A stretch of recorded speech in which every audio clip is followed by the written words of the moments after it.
Mā waira, who will it be? Who will be the custodians of all our taonga out there?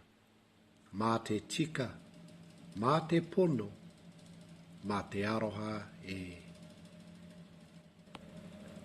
Mā waira,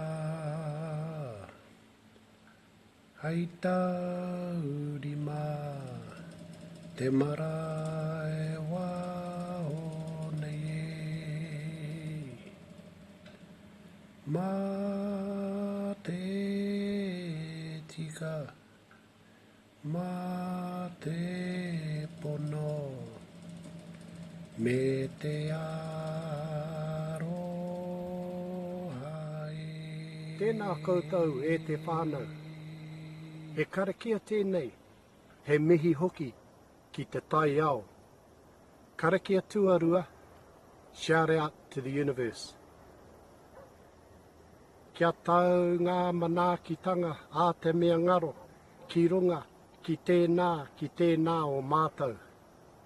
Kia hua te mā kihi, kia toi te kupu, kia toi te mana, kia toi te whenua, kia toi te reo, kia toi te hauora o tēnā, o tātou. Kia tūturu, whakamaua, kia tīnā, haumi e, hui e, taiki e. He waiata ki naki. Mā waira. Who will it be? Who will be the custodians? Mā waira. Hei tauri mā, te marae waho nei e. Mā te tika, mā te pono, me te aroha e. Ka piri ahau, ko te aroha, a kuimā, a koromā, haerera.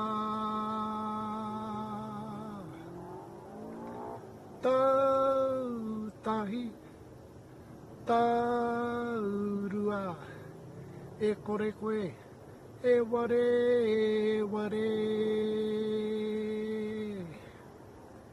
Kei runga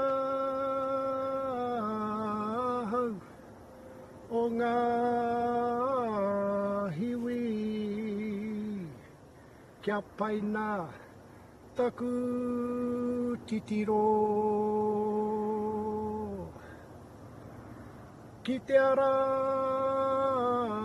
i nunumi ai, ngā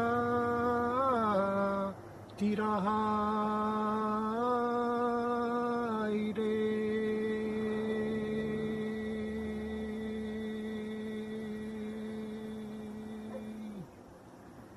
He poroporo ake, he pepeha. He aroha nui ki te tangata. He aroha nui ki te whenua. He aroha nui ki te pō. He aroha nui ki te atua, mautonu. Kia tūturu, whakamaua, kia tīnā, haumi e, hui e, taiki e.